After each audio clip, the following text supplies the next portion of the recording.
Use the force, Luke. Live long and prosper. I was going into Toshi Station to pick up some power converters. Lilu Dallas Multipass. Shut up and take my money. By Grabthar's hammer, what a saving. One does not simply walk into Mordor. X never, ever marks the spot. Winter is coming. You're a wizard, Harry. Stay a while and listen. Hey, old Kermit the Frog here. Your ties are cool. So say we all. This is a Play on Nerds.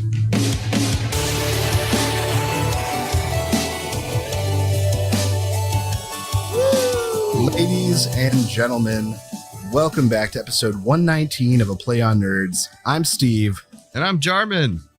And we're here to co-host the living hell out of this show. Heck and you're yes. here because you accidentally stumbled upon us. And for some reason have been pinned by a bookcase of some sort and can't reach the stop button. Is that right? I mean, I presume that's at least some of our listeners, some percent. One or two, or it's like someone in the apocalypse and they found like an old iPod and it's the only thing playing that they can actually listen to for the rest of time. Oh man, that'd be terrible. So post-apocalypse, someone finds Quirky Neuron's iPod with every one of our episodes on it, and then that's it. That's what they have for eternity. It's like that Twilight Zone episode, all the time I need and all the time I want. Instead of breaking their glasses, they just find us for all eternity. The screen on it is broken, so they can never change it. It just plays in a loop. Just this episode, too. Oh, that's even worse because we don't know how this one's going to be yet. That's like a Black Mirror episode right there. Technology Bam. killing you. Write it up, Netflix. So what are we just doing this week? So this week we are going to return a bit that we've did the first time we ever did it. Jarman was going to do it first with the Postman, and we had some major technical issues, Right. and it got lost. We even had a postman, Sean Vanderloo, one of our listeners. Thank you again, Sean, for come on and talk about being a post person. Mm-hmm. And we lost it. And it was that episode, all that people heard was just his half of the interview of him talking about being a postman, but we actually reviewed the whole Postman. It was called To the Death, where I defend a movie I think is great and everyone else thinks is terrible. That's right. And I passionately just defended that movie. I loved it. So we're doing a special edition of this week due to something that came up in the news. Sonic the Hedgehog movie. The first trailer came out and audiences were so mad about how he looked that the director has said they're going to undo it. I don't know how they're going to have time to do that. I don't know either, but he made a promise. So now it's got to happen. And my kid is calling. That's really good. So we're going to talk about some video game hate this week. Yeah, well, video game movies and just how bad they've been. And not any video game movie. The first video game movie, 1993, Super Mario Brothers. I am going to be defending because I saw this movie as a kid. I loved it then. I just watched it again like 2 or 3 times. I love it now. 2 or 3 times? In little bits and pieces. When you're a parent, you got to take what you can get. And I always knew it was probably among the first, but I didn't realize it was the first major motion picture. First.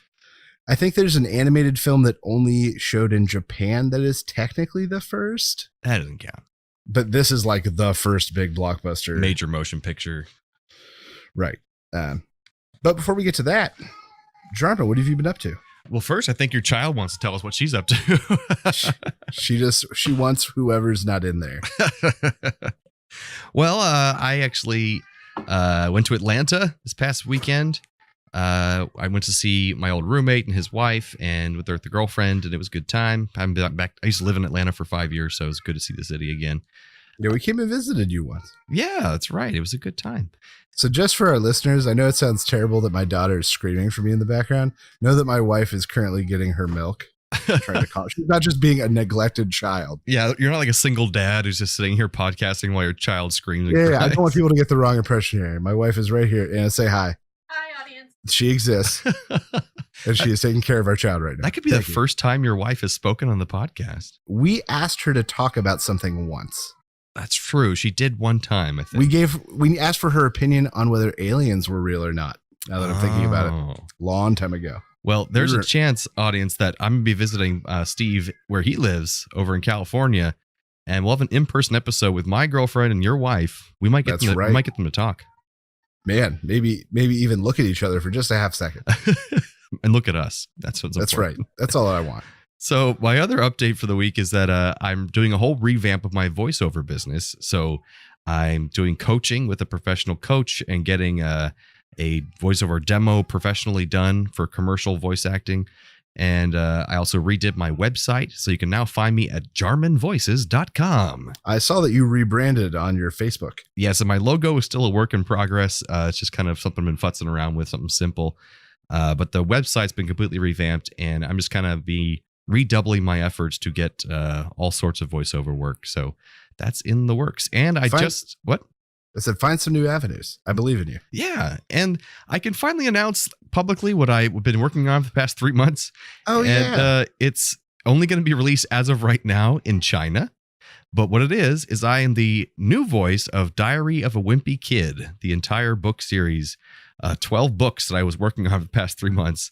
And it's basically, they already have an American narrator who's done all those books, someone named Roman de Ocampo. And he has a very nice kind of youthful, silly voice. He's actually an TV and film actor. He does like small roles in a lot of SVUs and that kind of thing as well. But then they wanted a new voice because they had new licensing for non-English speaking countries. So starting off in Asia, and they'll move some places in Europe eventually. But the first rollout is in China, which has a booming audiobook market starting off very soon. So I've already done the intros to all the Tom Clancy series, the Game of Thrones. So when they in China, if you listen to the audiobook of Game of Thrones in Chinese, you'll first hear my voice saying, "This is Game of Thrones, brought to you by True Lake Audio," and then it goes into the book. So like for some reason, I'm in English in the beginning. Wow, very nice. Yeah, so it's pretty cool. So I think over 1 million, if not almost 1 billion people that live in China can possibly hear that. But yeah, so Diary of a Wimpy Kid, I'm the new voice of that in Asia at the moment, in English. Wow. Not Chinese, by the way, people. I don't speak Chinese. That's right. German's huge in China. Yeah, it's like David Hasselhoff, but with China. That's right. Germans love David Hasselhoff. So it's been an eventful week. It's been fun. Good. What about you, sir? Well, we've been trying to up our walking on weekends and do like more outing kind of stuff. And I'm happy to say this past weekend between Saturday and Sunday, we walked 10 miles. 10 miles, man. 10 miles. That's right. Does that keep track with your Apple Watches, I'm guessing? Yeah, and other devices. Nice. We went to then on May the 4th happened this past weekend. May the 4th be with you. And also with you. We went to San Jose Quilt and Textile Museum, which who knew that existed? Because they put up an ad saying Star Wars Arts and Crafts. Nice. And dress up as your favorite character. Oh, Star Wars Day at the Quilt and Textile Museum. That's one way to get people to come. That sounds great. So we get there about a half hour after they open, assuming there will be people. There are not people. Oh, no. So now we are a family of 3 dressed up as Star Wars characters in downtown San Jose, going to a place where there's no one else is there. So we go in and we look. The staff? Nah, no one wore any Star Wars shirts. Or no one was dressed up. So they advertised for people to dress up and weren't willing to do anything. Where did they advertise that you saw it? Community websites and stuff, and event tracker stuff that we subscribe to. Right. So we went to the Textile Museum, and it's still a very cool museum. It's quilting and really incredible thread work and stuff.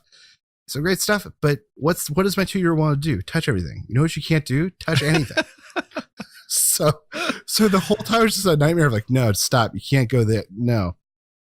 So the crafts they had were a 2,000-piece Star Wars puzzle. Oh, my goodness. That they just put out on a table. I think assuming that people would put it together through the day. This is a poorly thought out plan. It was on a table that in no way was going to fit it. So that was exciting. They were making Yoda doll pom-pom things, which I'm not describing well, but they were cute. But Joyce wouldn't sit still. So we stayed for about a half hour and then left and took off our Star Wars costumes. Now, was Joyce in her Ewok costume? She was in a lowered version of her Ewok costume. And what about you guys? The Ewok costume is too warm. Ah, yes. Same thing with mine. Mine is just, if I want, I can just wear the hood.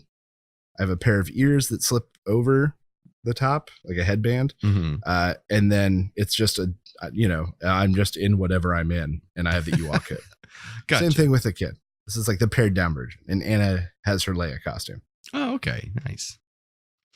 So that was lame. Well, you guys tried. I mean, We really did. We tried to get into community stuff and support local art, and man, not great. Not great. I should also say that a friend of the podcast, an old person who coordinated with the podcast, Patrick, our old friend from high school, he has a baby. It's about 5 months younger than your baby, and she was staying with me this past weekend, and it's the same thing. She wants to touch everything.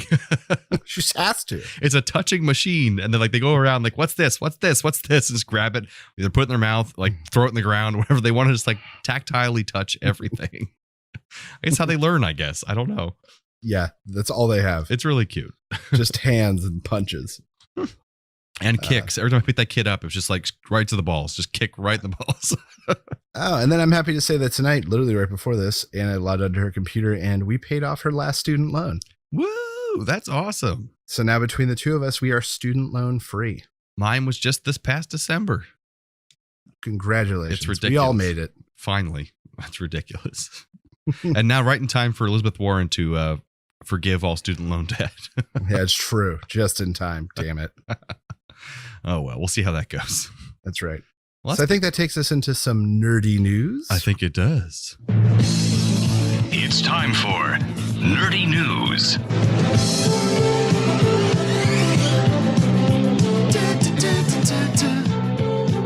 Just every time that music just gets me going. Every time gets me jazzed up for some nerd news. I'll go first. I feel like I'm just like a chauvinistic 80s newscaster. Well, we both have the facial hair right now. I got rid of mine. Oh, mine is still very much alive. Oh yeah, listeners, we both at the same time by chance had a mustache and soul patch thing going, and we didn't plan it. We did not plan it. We hopped on to play Dungeon World, and our cameras turned on, and we both lost our shit laughing about it. We had these terrible facial hair. We both decided was a great idea. I loved it though. It was a lot of fun. Oh yeah, it's great feeling like a scumbag. So the cheeky title for my nerd news story this week is The Good Stuff. So here's something I didn't realize. All marijuana in the United States that is used for scientific studies comes from only one place. The National Center for Natural Products Research at the University of Mississippi is the only facility that the DEA has given a license to grow and distribute cannabis for scientific purposes. Wow, just one place. One place. The only 10 or 11 other places have applied, but the DEA has approved no other permits. So researchers that are in marijuana research have to get their stuff from this. And they started comparing it to what patients and people on medical are able to get in dispensaries in states where it's legal: Colorado, California, Washington. Like they started scientifically comparing it? Yeah. So they went and got samples of over-the-counter stuff and found that the over-the-counter stuff is between 10 and 15% stronger than, you know, the stuff that this lab grows for all their studies. So they are basically complaining that now that throws their studies into doubt because they did not test what is indicative of what the public is getting. That makes sense. And so the lab has basically pushed back and said, look, we're not here to help you chase some high. We are here to provide you with a standard, measurable scientific material. But if it doesn't represent the standard of what everyone is using, then what is those results worth? Yeah, that's the point they're worried about. Yeah. So that's the good stuff. Interesting. I mean, I can't partake myself, but it's still interesting thought. So my news is something I think Steve will appreciate. Don't worry, it's not ghosts. But so if you go to the military of any kind with a report of a UFO, especially say if you're a regular Joe, they probably just will ignore you and not say anything in return.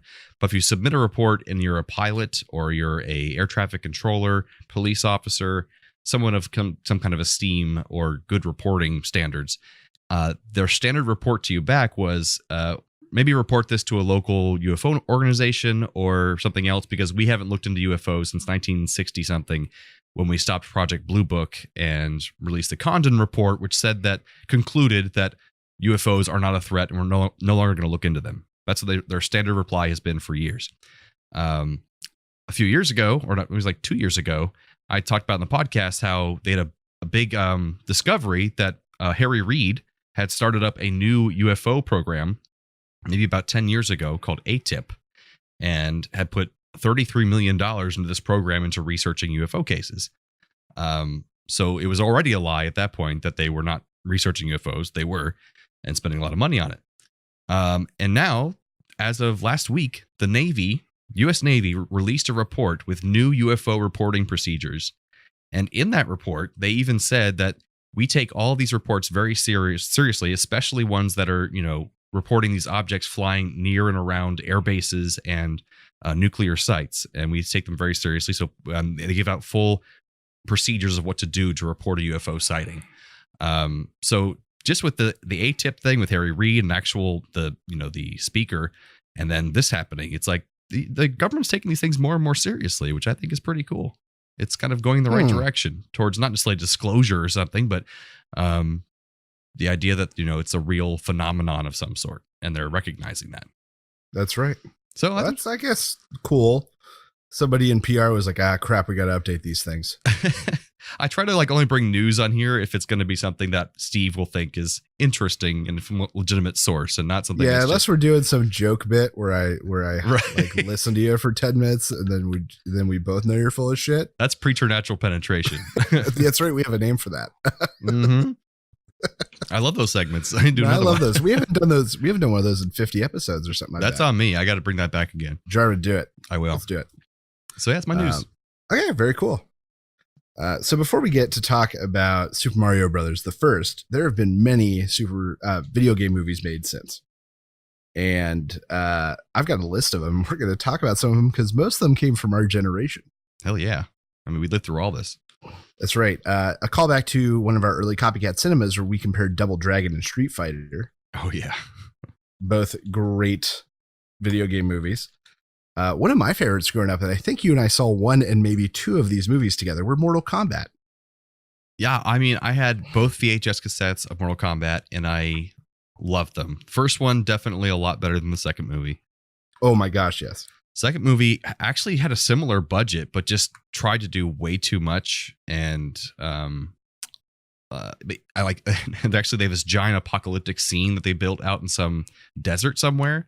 And several planes would fly over that area, and they reported things back to air traffic control because it looked so desolate and freaky looking that they were like, we don't know what's going on. Was there a bomb that went off or something? So it was interesting that's the only interesting thing about Mortal Kombat 2, the movie though. Oh, they were both so bad. I thought the first one was actually pretty solid. The first one was okay. The second one was really bad. Because the good thing is, and the bad thing, the first movie is they hired a lot of real fighters, people who are really good at stunt work as the actors. And so they weren't very good actors. That's true. But they were really good stunt fighters because they actually had martial arts experience, but that just did not work for acting. So, and the first one, the Goro puppet, I remember, was so freaky. It was really terrible. Stop motion-y, kind of weird. But here's a fun fact about the second one. The second one featured his wife, Shiva. Yeah, I think it's remember Shiva. her name. Who also had 4 arms. And at one point, she is just randomly crushed and killed by something. Mm-hmm. And it turns out that they ran out of money to do effects, so they had to cut her. I am not surprised. Fun fact. Mortal Kombat Annihilation. Choose hot. A couple incarnations, Lara Croft and the Tomb Raider.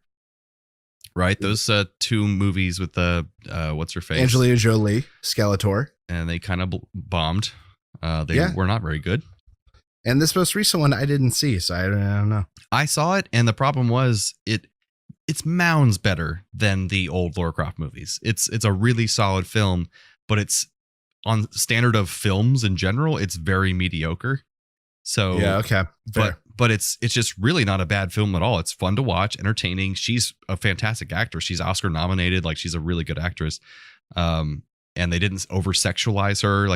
They're going off of new video games that have come out where she's got, regular size human boobs and like a normal person. Yeah. She's not skimpy outfits. She's not sexualized the whole time. So it was really good progress, but I think they're on higher standards now of video game films in general because they've all been so bad. That's right. We're getting sick of it. Yeah. Speaking of ones that just got worse and worse, Resident Evil. These have a big cult following. I mean, these films. That's why they keep getting made. That's because other people like you love Mila Jovovich. I do. I know, and that's why. And that's okay. But they are pretty cruddy. A dark one I liked that wasn't great, but at least they tried. Silent Hill. I don't think I ever saw the film version of that. It's very dark and not video gamey, which is probably what was the best part about it. That's what they need to do. But who was in it? Anybody famous? The lady. Oh, that lady. And the other lady from The Walking Dead. Lauren Cohan? No, she would have been way too young. Rhoda Mitchell. Oh, Rhoda Mitchell wasn't in Walking Dead, was she? No, not her. Oh. Laurie Holden also is in it. She's the one. Oh, okay. Sean Bean. Well, did he die in the movie? Maybe. I can't remember. Because he dies in every movie. So yeah, there's some people in it. It's dark and at least has a point of view. Gotcha. Let's see, Doom with The Rock. And forgettable. They try. That's the thing is these movies, they try to make it too much like each of the video games. So we had a lot of the first person view in that film, which was kind of like the first movie to do that. Like as if you're looking through the game playing it, so you'd see through his eyes with the gun moving around and like him reloading and stuff. So it was kind of neat. They tried that, but it was just a terrible movie. Too little, too late as well. Yeah. And then we've had the movies have had some recent relative success. And the three highest grossing have come out relatively recently: Warcraft, Assassin's Creed, and Rampage. Now, I saw Rampage. That was, I think, perfect for what that video game was. There's barely any plot to that game. That was fine. It was fine. Warcraft was I don't know, they made a lot of bad choices. And same thing with Assassin's Creed, but at least there was really cool action. I never saw Assassin's Creed, the movie, but it was okay. Yeah, and Warcraft was very ambitious. It just didn't wasn't good. Didn't capture the magic of the game. No, that's right. So, as I said, Super Mario Bros. Is at the head of this class. But you did not mention Street Fighter. Yeah, I did. Well, you said that we covered it before, but yeah. Oh, Street Fighter is awesome. And Double Dragon's terrible. Yes, but Street Fighter is awesome. Sure, awesome. That's why we can talk about it some other time. Well, we already did, but that's not the point. So Super Mario Brothers. We had this lovely theme here. Wait, this is not how it's. So it started out actually with this theme, and I was like, "That's really cool." But it's Alan Silvestri did the music to this film, which is incredible. And see, it slowly moves into this. I'm gonna skip ahead. Hold on, because it has a good theme throughout. You know the theme I'm talking about? Yeah. And now I can't find it. Well, it's like in the action sequence and stuff. They have this weird, like, cool, like, New York-y Italian, theme going on. Yeah, but it's like kind of in a minor key. I know exactly what you're talking about. Very jaunty. Yeah. Yeah. But anyways. So this is our To the Death, because I really like this movie. And I remember seeing it in theaters and liking it then, and I like it now. How bad was this movie panned? Well, let's talk about it. Siskel and Ebert declared this movie the worst movie of the 1993. Fair. It had a budget of $48 million and only grossed $21 million. That's actually better than I expected. James Hopper, originally scheduled for 5 weeks of filming, was kept for 17.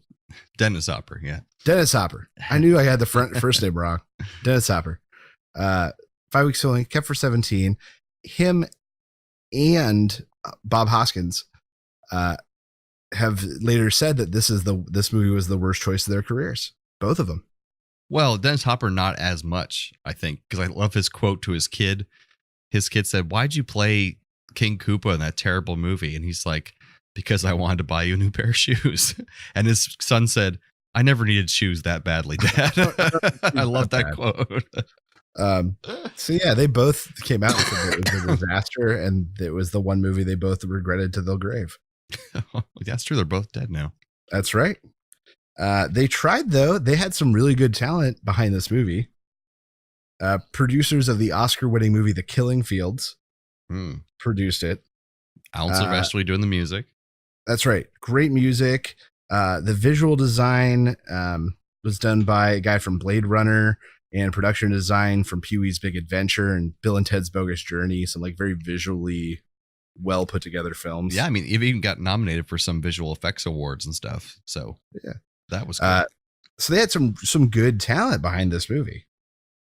It's funny. And I think this movie has a lot, whether you like the taste or not, whatever we get into, I think there's a lot of quality put into this film. And you mentioned the talent that it's just funny they considered Tom Hanks for the role of Luigi, but then That's right. Turner and Hooch and Joe versus the Volcano did so poorly in 89 and 90 that they said, oh, he's not a box office draw anymore. DeVito was interested in starring and directing, but he wouldn't sign on unless they had a final script. And this movie had something like a total of 9 writers work on it. It was so bad. 2 people originally, and then the guy from Rain Man got his hands on it, and then 2 other writers came in and rewrote it another time and got it to a place where the studio signed on, and they got stars and directors signed on, and the directors saw it and were like, we're going to make this more sci-fi. And so they brought in their own writers to like punch up the sci-fi and make it more Blade Runner. Oh man. And then 2 more writers were brought in later to try to save it. It was real bad. According to an article in Spy magazine, the script was being rewritten so many times during production that the actors stopped paying attention to these daily rewrites.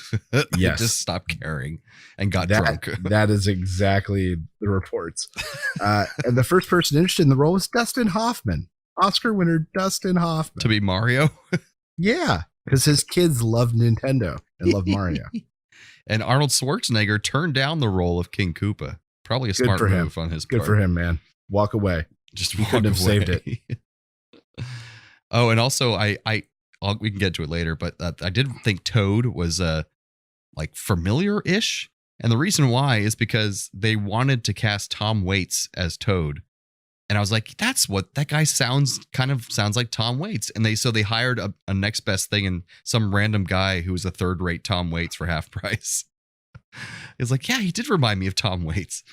So yeah, they didn't get Tom Waits as Toad, which is already a weird choice. Why the frick are you going with Tom Waits for Toad? Oh god. Oh man, someone had a vision. Not a good vision. They had a vision with ayahuasca or something to make this movie. So here's something I've been looking at, and Dan Harmon, maker of Harmon Quest and Rick and Morty. Sure. Same thing I know for. Has this thing he said multiple places that he has a certain way that he builds all his plots. And he calls them the 8 steps of a good plot. Mm-hmm. And I kind of looked at this movie through that lens. And this movie hits a lot of those points. Not all of them good, though. All right. So a character starts out in a zone of comfort. Besides the interesting, mysterious intro with the baby left, you got the 2 mild-mannered plumbers at home getting called out to a job. Right. But they want something. That's the next step. Luigi wants Daisy. The romance drives the plot. They enter an unfamiliar situation. They go to the Mushroom Kingdom for some terrible reason. And it's like Alcatraz and Blade Runner. It's like Dinah Hatton, I think it was called. Dino Hatton. Which was apparently explained a lot better in a scene they cut, where Dennis Hopper's King Koopa in the beginning got more time to walk around New York and saw what it was and went back and tried to replicate it. Right. But that got cut, so it didn't matter. So they enter an unfamiliar situation, Mushroom Kingdom. They adapt to it. Adapt to it's the next part. You got the jail escape and the dance club and them getting mugged by an old lady. They get what they wanted. They rescue Daisy and the other girls. They pay a heavy price for it. And this is where things kind of fall apart. Because they don't really pay a price for it. Some random second string villain pushes the plot because King Koopa can't. Wait, which second string villain? The female, the woman, I can't remember her name. The redhead. Oh, like his kind of concubine wife-ish, whatever she was. Yeah, she was like vying for the throne. Right. She had to go and like drive the plot and make things happen. Right. So that's kind of where it falls apart. And they return to their familiar circumstances. They go back to the real world. Mm-hmm. So that's the Harmon method. It's a complete story. I don't see how anyone could hate it. A story happens. A story does happen. Yeah, I'll give you that. People talk and the camera recorded it. Events occur in an order. That's right. All right. So now I got some points as to why this is not a bad film. All right. Well, we got to hear And this. you got it, and you get to counter all of them. I can't wait to hear it. Perfect. All right. This movie has some awesome practical effects and some awesome design work done. From the Goombas and the puppetry of the little tiny heads and the little sounds and voices they gave them that added and were amusing but didn't become too much. The Yoshi puppet was really cool. All the design and the fungus and the vision. As I said, there was no lack of vision in this film. The art designer from Blade Runner did it. Huge production design. Simply great. A feast for the eyes, I guess, is my first point. Do you know what the movie The Room is? Maybe? Well, it's a movie. It's like critically panned for being purposely bad. Or it's not, I know it. It wasn't bad on purpose, but it came out really bad. Yeah, so I know it. My counter to your point is that, sure, the effects were great. But basically, it's like take Jurassic Park. Because that Yoshi puppet was amazing. It looks fantastic. It does. It really does. So take the movie Jurassic Park and replace all the actors with Tara Reid and give it the writers of The Room. And you no longer are going to care much about how wonderful those effects are because you're like, this is dismal. They've taken, and those poor VFX artists who worked their butts off to make these beautiful animatronic faces and bodies and the Goombas, and they're just like crying themselves to sleep as they see their creations being thrown into a barrel fire. And like, I took so much time to make that. Why are you burning it now? The CGI is not strong in this film. Hey, I actually remarked the CGI was good for its time and interesting because they didn't try to make it look perfect. Like the pixelization was kind of neat, going the video game route. So I'm like, I was okay with that. I didn't hold that against it. You got to have the Avengers Infinity War dust out at one point. Yeah, which was fun. It's kind of neat. So it sounds like you agree. Thank you. No, almost. So my second point. So a lot of people were really sad this like wasn't super true to the game, but there are a ton of references shoved into this movie, and really what I'm talking about is that the designer I was talking about earlier put as much into this little tiny environment as he could, and it really shows. You got easy references like the Babam and Yoshi. But then you get more obscure kind of stuff like Spike and Iggy, the two idiot cousins. They're named after one of the Koopa kids and one of the spike throwers. Big Bertha, the big voluptuous red lady with the spikes.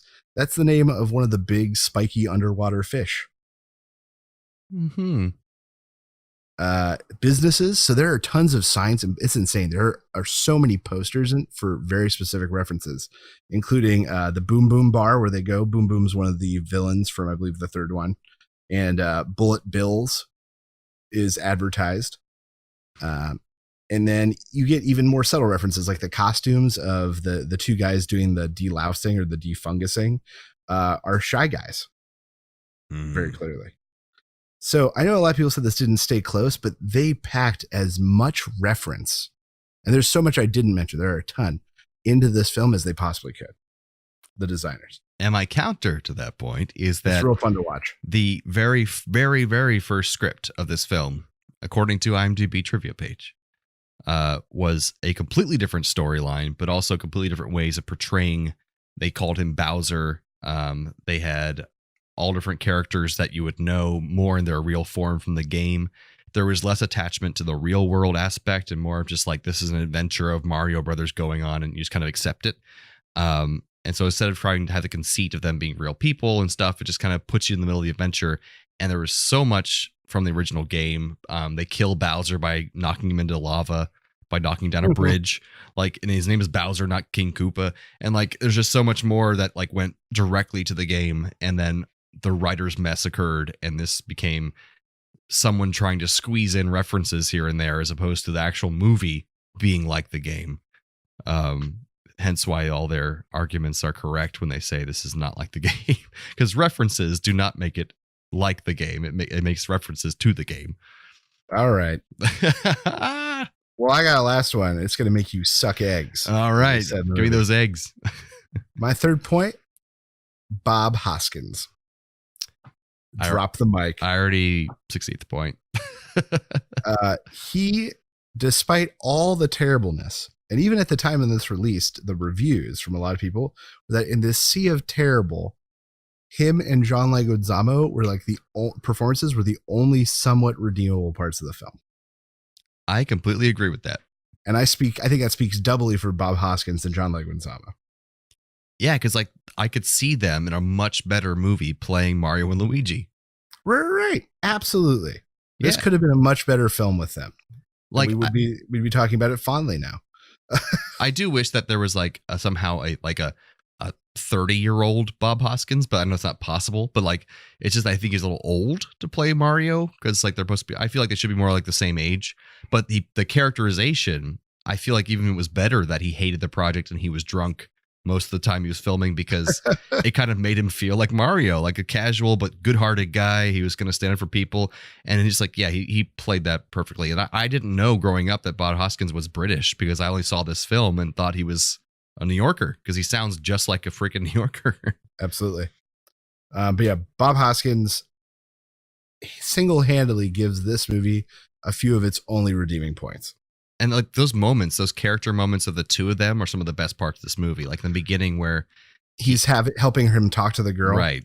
That was like, that felt like this feels like the Mario brothers. They love each other. This is a great moment. And like, this is not manufactured. It's not trying too hard. It felt really authentic and nice and sweet. And like, then the rest of it goes off the deep end. And even the scene, the one I'm thinking of is when the Scapellis bust the pipes and Mario goes down and the water's gushing out of the pipes. And he goes down and him and Leguizamo have this little like act. Like, this rich got it. And they clearly choreograph this little thing. Yeah. And he's like, hand. He gives him his hand. And he pulls him up. Right. And that was just, it was good. It was these little moments. And I wrote this little blurb. This movie is really great for the first half hour. That's true. You have an intriguing, everything until they get to the jail is actually really good.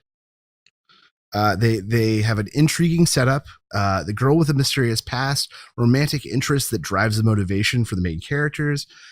They get transported to this new world. Koopa has something that they want. They have something he needs. It makes for a good balance and a good trade-off situation. And then they get arrested and the entire movie derails. Yeah. Like the way they make that into the real world with the mystery of like the meteorite and the alternate dimension was all fascinating. But then, after that, like it just becomes too goofy to care. Yeah. Yes, truly. And then to some extent, the two idiot cousins also were very enjoyable in my book. I just think the actors are pretty poor. Well, one of them was the guy from Short Circuit who did Brownface. Oh, that's right. It was him. I didn't realize it was him. Oh, you should always know. Oh God, it's bad. What's his name? Hold on, I gotta get this name up here. Yep, doing that accent. Dennis Hopper. No, that's not him. Brad Hopper. Fisher Stevens. That's right. I recognize that name again now. And also from Lost. Who was he in Lost? I don't know. He played some character late seasons. I think he was one of the like outsiders or I don't know. Dharma Initiative, maybe. Yeah, one of the Dharma Initiative people. So yeah, really great for the first half hour. And they hit the jail. And after that, you're just looking for little glimmers of hope. But I love this film. I really do. I mean, it just unfortunately set the standard of what came after that, which was all video game movies become a mess. And just no one can freaking figure out how to fix it. Yeah, if this had been a better film, it would have set the stage for a lot better films. But because this movie came out, everyone's like, oh, that's a low bar. And I think that in the next like 10 years, they have an opportunity in Hollywood to make incredible narrative films off of BioShock, Mass Effect, Uncharted, these games that have incredible storylines and characters, and they're based off story. And if they fuck them up, I don't know what is wrong. Like they're handing you a beautiful script and a beautiful story and beautiful environments and aesthetics. And like, if they can't figure that out, they don't deserve their jobs. I mean, no offense, but we talked about Warcraft earlier. Warcraft falls into that. It's true. I think that Warcraft problem is there's too much. Like, I would have loved for them to have gotten it right and me to have had 10 to 12 years of good Warcraft movies to enjoy. That's the problem. Is I think they didn't know where to start or where to begin, and they had too much content, so they just kind of jumbled it up into one thing and fucked it all up.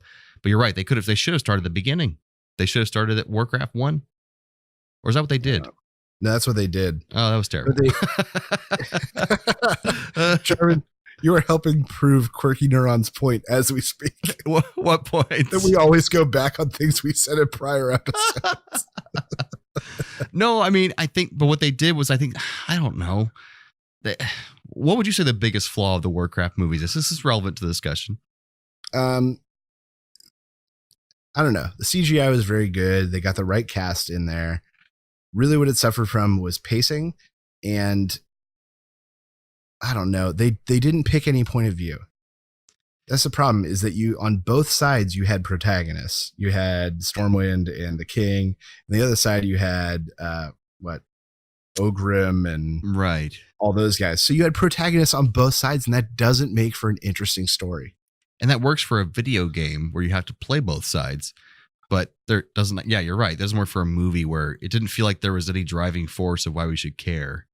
Because they eventually get the guy who gets possessed by the demon or whatever to be the villain. Yeah. Medivh, was it? Yeah. Yes? No, that's the guy. Maybe. I don't remember. Too many names. Too much lore. I just wanted to have an Arthas movie. That would have been perfect. But I would have just loved anything beyond that. But we're not going to get anything beyond that, I don't think. I mean, not from their 10 years. Maybe it'll come out, reboot or something. All right. Well, that's been our special To the Death video game hate edition. And watch Super Mario Bros. If you haven't. Make sure you're drinking, just like Bob Hoskins during the filming of this movie. Absolutely. All right. Sports, not really.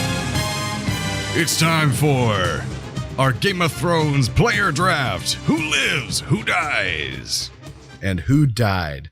Welcome back, sports fans or sports not fans. So last episode, you got to hear our Game of Thrones draft where we picked each 11 total players. We start with 11 points, and as people die, 12 points. I'm wrong.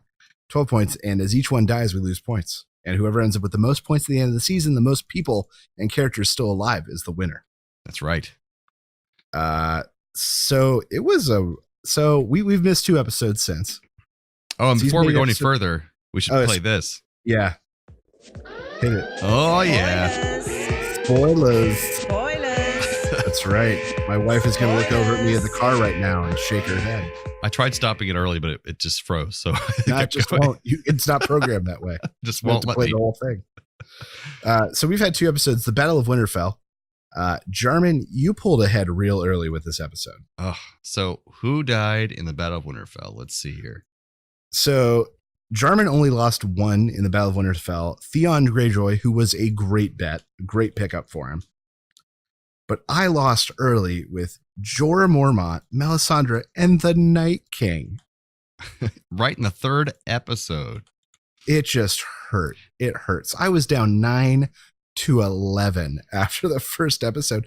There were only 5 deaths in the first in that episode, and 3 of them were on my draft. And if you don't remember, folks, we didn't pick everyone we thought was going to be live, everyone we thought was going to be dead. We had to pick teammates, and they would get. I couldn't pick the same person he just picked. So like middle school kickball. Yeah, so we got stuck with people that we knew were probably going to die, but we had to just eat it. Oh man, but it hurt. It hurt me deep. So then 8-4, which is being kind of deemed a boring episode. I liked it. I liked it. It's a regrouping episode. Yeah, exactly. And towards the end, out of nowhere, your pick for the dragon Rhaegal died. That's right. And so you went down. So now it's 9-10, and I feel like I've got a much better shot. But so we didn't have Missandei on the list, but she did also not died. Because I made a bad assumption because I had to whittle this list down. My assumption is that Missandei's fate was tied to Daenerys. Right. So Daenerys lived or died. She would live or die, and so I cut her. Oh man, what a fool! Which really, she's like the driving force of both Grey Worm and Dany to get just mad. A lot of people I'm watching the show with think that she's gonna become the Mad Queen because she's just gonna be so enraged by everything going on. She is a bit tyrannical, certainly at times. Mm-hmm. It's true. So real quick, what did you think of the Battle of Winterfell? I'm going to say this is probably the most anticipated and talked about episode of television in recent history. Yes, it's like an event television that we just don't have anymore these days because people just watch everything on streaming, but they are so afraid of being spoiled. That's what they're doing with this show, that they make everyone want to watch at the exact same time. Oh, yeah. But they are being lambasted for the cinematography because we think it looked beautiful, but it was just so dark that it was hard to see. There was so much going on so fast, a lot of fast cuts, especially in the beginning of the episode, that it was hard to see who was who, what was going on, and it was just a little too dark. And like, it's okay if you want the aesthetic to be like no one can see what's going on, but there was a lot of action happening where I feel like they wanted us to know what was going on, but it was still too dark. And late night talk show hosts are talking about it and joking about it. SNL joked about it. The one joke they made was that it's dark when you can't even see the white people in the show. So I mean, yeah, it was kind of a problem. But I watched it a second time, turning the brightness up all the way on my television. I could see it a little better. See, I didn't have that problem, but that's because we like blacked everything out. Oh, I was in a completely dark room. Every light, closed our blinds, no like street light came in, and I didn't have a problem. Yeah, it just seemed like, I think a lot of people were complaining about that fact. But beyond that, I think the episode was really breathtaking, fantastic. Oh man, they emotionally played us like a fiddle. Oh yeah. With Melisandre showing up and lighting up all the Aurochs and then riding out and then the slow extinguish. Oh, yeah. Like beautiful. That. Oh, just beautifully done. Give us a visual representation of the terrible thing that was happening. And scare us without showing us as an audience was just brilliantly done. And my favorite moment in the entire episode came shortly after this. And I got to talk about it because it was so well done. So out of the night, after all the arcs have gone out and the flames have gone out, a few riders come back, a few escaped horses, a little bit of the Khalasar shows up, and then Jorah Mormont on his horse. Mm-hmm. And as he passes, him and Tormund Giantsbane make eye contact, and they put it into slow-mo for just that, like 1 or 2 shots, and the look on Jorah's face. And the little eye contact and nod that he did to Tormund was just communicated everything. It's a great moment. And it was just maybe my favorite moment in the entire show. I have a favorite one for later, but for that scene, though, it took me watching it twice to think, what the hell was the strategy there? Like, I was like confused by why they sent in all the Dothraki in and then just to have them die. But I guess I figured out towards the second episode, I think this is what the plan was to send the Dothraki on the fast horses to draw them in so that they can get them past the point where they could light the what do you call it? The trench or whatever. The trench. And so I was like, oh, that's what they're doing. So the point was not to go there and get slaughtered and kill all of them. It was just like to attack them, pull them back. And so they did do that. They pulled them back, but just not as many of them made it as they hoped. I think is what the idea was. Because otherwise that plan makes no sense. Like, what were they doing? So I think it does make sense for people that have never fought the dead. Yeah. And so the reason I mean that is that in the military of that time, there would be lines of men, think Grey Worm in the Unsullied. Right. Lines of men with spears, and then behind them would be archers, like medieval combat. And the idea was this cavalry was going to break those lines. So that's, I think, what they were trying to do. But I think they underestimated the size of the force, expecting the Dothraki to cut through the lines and come out on the other side. But there was no other side. And kind of like chase them back to the trench? No, I think they expected the Dothraki to pass through them and then turn around and then come from the other side, because that's classically how the tactic was done. Kind of like cut through like a knife through the middle and then kind of push. Right, like you saw the Dothraki break the Lannisters' lines in the episode last season, where the dragons roast them all inevitably. Like that is the idea: is they ride through, they break the lines, they ride back through. Gotcha. But I just don't. I think that there was no other side. And I think it was just putting way too much dependence on the Dothraki, like just winning that. And it was like, it didn't make any sense to me. Yeah. It's like they just sent them in there to be slaughtered. Yeah. But So I don't know. I think that they would not have sent them to be slaughtered, which means that someone had a plan. right. And I wish they would have given us a couple of lines of discussion of what that plan was, because that would have made more sense to me and would have made that moment more impactful when we see all their lights going off and stuff. Because at that point, it's just like, okay, they sent them in to die. Is that what just happened? Because no one explained to us what that plan was. So you said you had a different favorite moment later. Yes. A lot of viewers, I don't think really noticed it the first time, but for some reason it stuck out to me. Towards the very end, when we get the Arya coming in to kill the Night King, right before that, there's a lot of back and forth with the Night King's face, Theon's face, Night King's face, or not Theon, Bran. And then suddenly it cuts back to one of the lieutenants, one of the whites, and you just see his hair just blows. And he kind of like looks over to the right a little bit. He's like, huh? And then all of a sudden, Arya jumps in, and just that moment of just that slow motion. Also, once again, a little slow motion segment of his hair just blowing because she's so freaking dexterous and so sneaky. That was just a really cool moment. It made her attack even that more cool that they didn't even see her coming. The whites just like were blown away, literally. Two things that I noticed about that I haven't seen a lot of people talking about.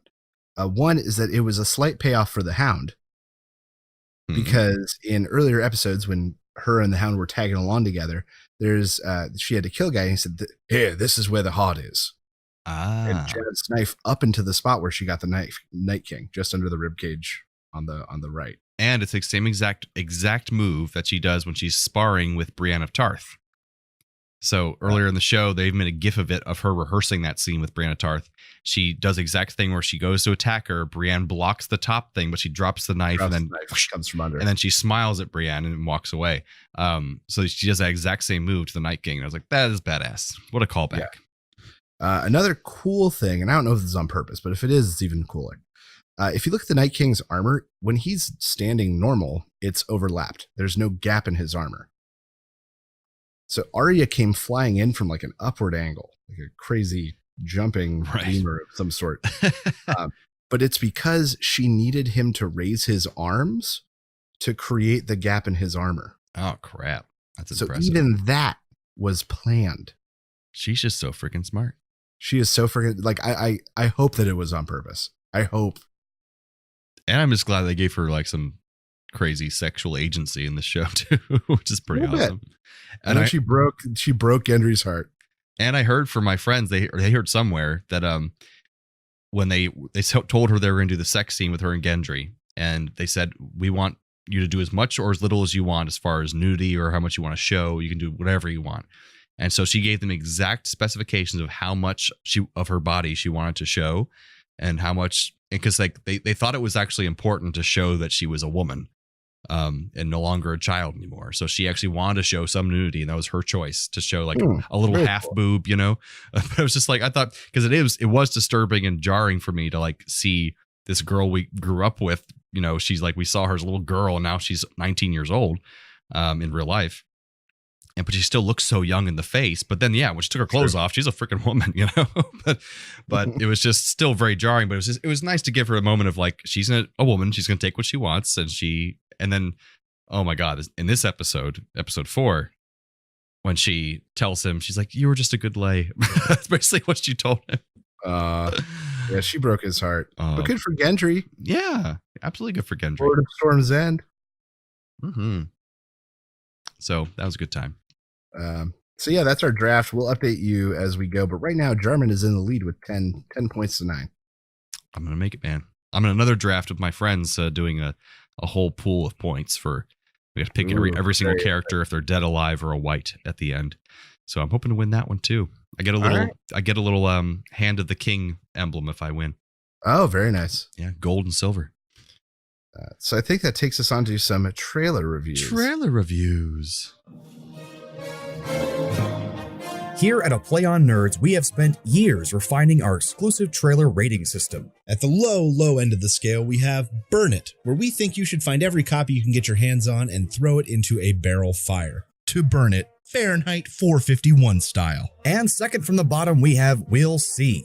Maybe the trailer was too short. Maybe it was cut oddly. Or maybe we don't know what the hell we just watched. We'll see. Up next, we have Give It a Buck. Whether you hit a red box, a dollar movie theater in the bad part of town, or a cheap online rental, give this movie a buck and enjoy it without breaking the bank. And at the top of our rating system, we have Shut Up and Take My Money. The wallets have been charmed out of our pockets, and we are ready to make our hard-earned cash disappear. And that's our patent-pending trailer rating system for A Play on Nerds.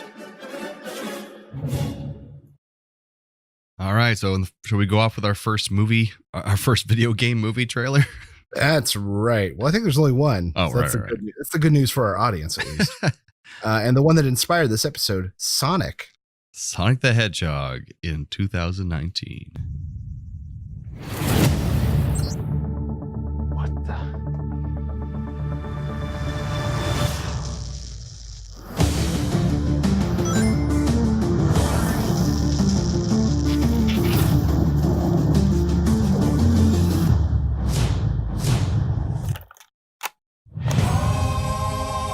I don't know why they picked this song.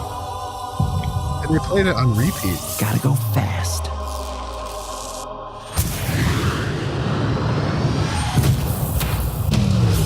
Minutes ago, an energy surge knocked out power across the entire Pacific Northwest. This needs someone who can figure out exactly what we're dealing with. You're not suggesting who I think you're suggesting. We have no choice. What the? Are you in charge here? Yes, I am. Nope! I'm Wrong. I'm in charge. Allow me to clarify. In a sequentially ranked hierarchy based on level of critical importance, the disparity between us is too vast to quantify. Agent Stone? The doctor thinks you're basic. Listen, pal, I don't know if you realize I'm sorry, Major. What was your name? Benny? Nobody cares! SFPD! Meow? Oh, come on. Okay, pal, I want answers. Basically, it looks like I'm gonna have to save your planet.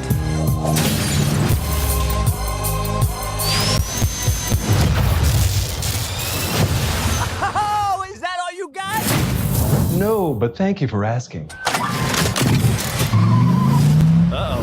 Whatever this creature is, our job is to secure it, neutralize it, see what makes it tick.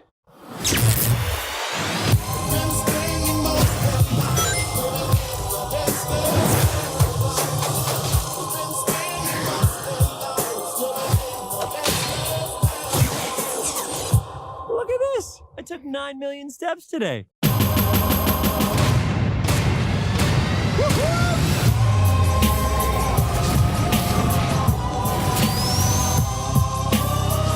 Stay in there and be quiet. How much longer? I can't breathe in here. Do you have your child in that bag? No. I mean, yes, it's a child, but it's not mine. It's not your child. Smells like body spray in an old ham sandwich. So yeah, sorry about not cutting that down, folks. I didn't have time. So John Ralphio from Parks and Rec is Sonic the Hedgehog, and this looks awful. Oh, that's who this is the voice. I don't recognize it from somewhere. Ben Schwartz.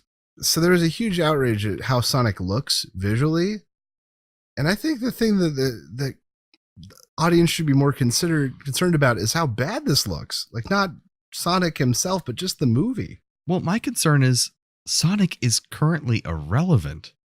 Why didn't you make this movie 10 years ago?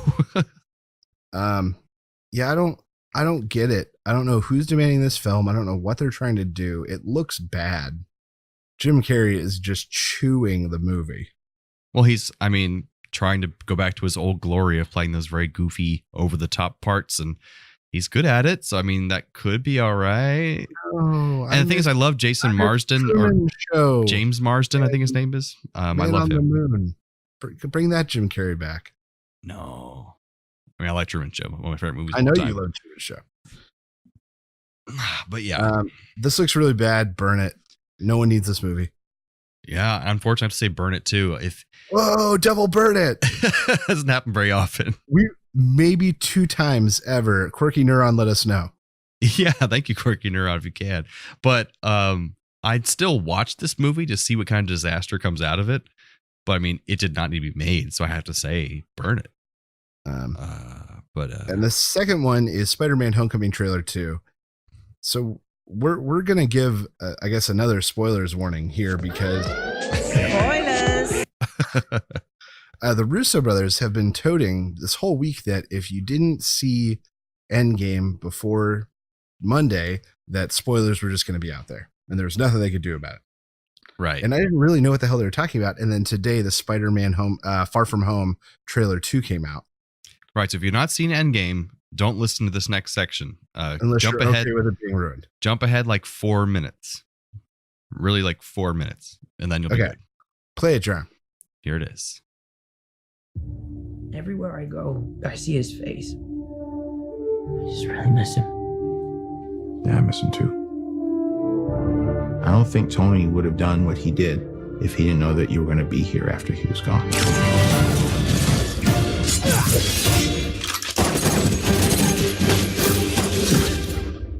You gonna be the next Iron Man now? Well, no, I don't have time. I'm too busy doing your jobs. Oh. I'm kidding. Look, keep up the good work. Because I am going on vacation.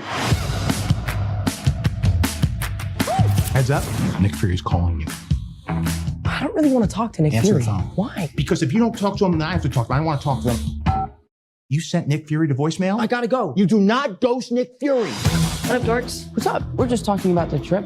I'm here in St. Marco Polo. Oh, I think MJ really likes me. That reminds me when I first fell in love. You're a very difficult person to contact, Spider-Man. This is Mr. Beck. We could have used someone like you on my world. Your world? Beck is from Earth, just not ours. The snap to our hole in our dimension. You're saying there's a multiverse?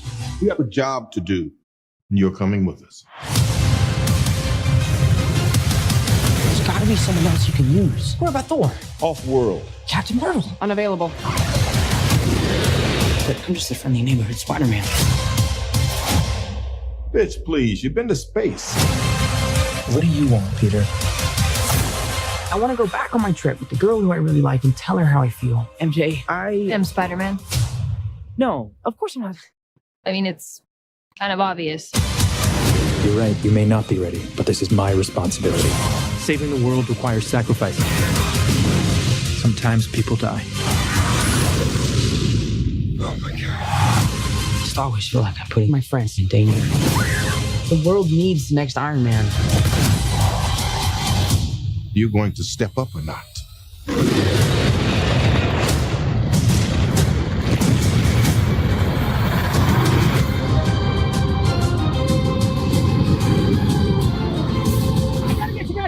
Get on the jet! Who are you? I work with Spider-Man. You work for Spider-Man? I work with Spider-Man, not for Spider-Man.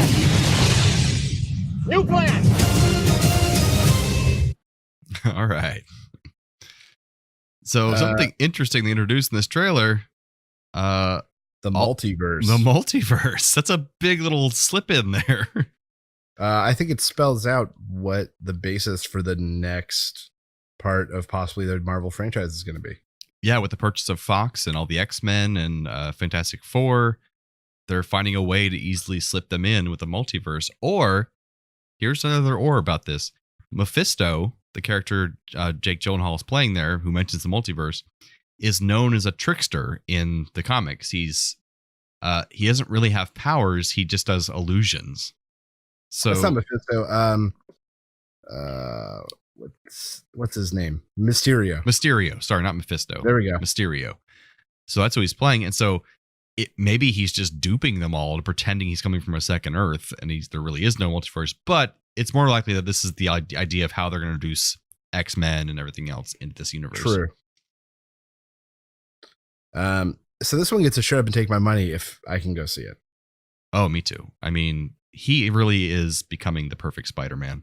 Perfect casting. He's the one we always deserved. Yeah. Tobey Maguire. I just love there's a clip of I saw earlier today of the stunt coordinators for Avengers or for Civil War, where he first shows up, and they're about to start doing stunt work with him, and he's like, "Oh, I've been a dancer already for 8 years, and I've done gymnastics for 6." And so they're like, what? And so like he basically is Spider-Man. He's quippy, jokey, funny, and he can hop and jump and flip all over the place. He is Spider-Man. So it's pretty awesome. So yeah, shut up and take my money for me too. Yeah. So double burn it and a double shut up and take my money. That's weird. That is strange. That does not happen very often. I think that takes us into some radical recommends. Yeah. Recommend. If you have the means, I highly recommend picking one up. What do you recommend I do? I recommend Pleasant. All right. So this week in my continuous deep dive of YouTube, I keep finding these really great movie reviewers. A lot of people that are putting out really great content. And this is one of them. Nice. And it's called, you can find them on YouTube, The Alien's Guide. It was formerly on this thing called the Wisecrack Network. It was titled Earthling Cinema, but has now become its own channel. And it's called The Alien's Guide. And it stars this character played by this guy named Garrix Wormuloid, who is an alien in the distant, distant future who has found these ancient Earth relics of terrible movies. Oh, what a great idea. And some good movies, and reviews them, but treats them more as cultural records than entertainment. And he himself is very funny and very quippy. Goes through both good movies and really terrible movies and really covers a wide spectrum. And I highly recommend it. That's a lot of fun. I wish I had come up with that idea myself. The Alien's Guide, Earthling Cinema. Check it out on YouTube. Highly recommend. Very cool. I'll have to watch that. My rock recommend is not that as different as yours. Mine's just I watched the second season of Sabrina the Teenage Witch, which is not called that anymore. It's called The Chilling Adventures of Sabrina on Netflix. And it's a modern take on the old series we knew with Melissa Joan Hart back in the day. But this one is so dark and it's bloody, but yet at the same time very corny and funny. And it's in the same universe as Jughead and like the new, what's that show called? I don't know. I know what you're talking about though. Not Green Day, but one of those shows. Yeah, because it's the same. They're basing it off the comics that have come out in the recent last 10, 15 years of Jughead, where it's been more like serious but yet funny at the same time. Kind of, it's like looks like the 1950s aesthetic, but it's still set in modern times. They have cell phones. It's very interesting, but very dark, very bloody. But and Sabrina's great. She played the daughter on Mad Men, and that's one's playing Sabrina. But a lot of actors you'll recognize pop up here and there, and you see full on Satan throughout this series, and they all say praise Satan all the time. It's just very, it's a lot of fun. It's worth watching. Ann and I have enjoyed it thoroughly. Did you watch second season as well? Yeah, I think like most second seasons for Netflix, it kind of lost a little bit of steam, but I'm hoping they're going to come back strong. Oh yeah, it's fun. So they certainly raised the stakes. The story just got a little muddier, but still very enjoyable. Yeah, worth a watch. It's only 8 episodes of second season, so check it out. And we didn't quite have a thank you section this time, but you had something to say. Yeah, so Quirky Neuron gave me a suggestion for Dopey Dungeons and Dragons a couple episodes ago, and it just hasn't fit in anywhere. But Quirky Neuron, we are doing it. I guess I'll save the surprise for what it is. But It's a good one. It's a good one for sure. So until next time, folks, thanks for joining us. We'll keep coming back and being your nerdy co-hosts if you'll keep coming back and being our nerdy audience. Thanks again, Internet. Stay nerdy, my friends.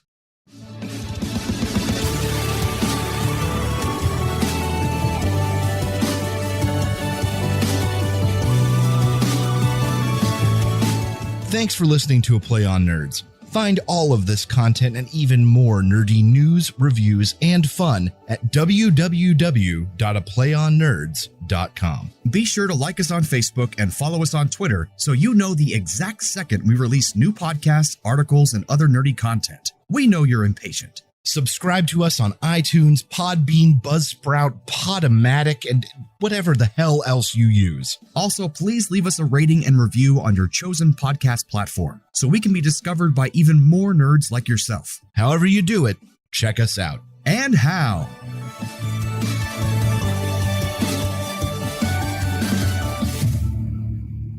Did you just whisper sorry to someone? I would start that again. It was a delayed reaction on the button. It just didn't work.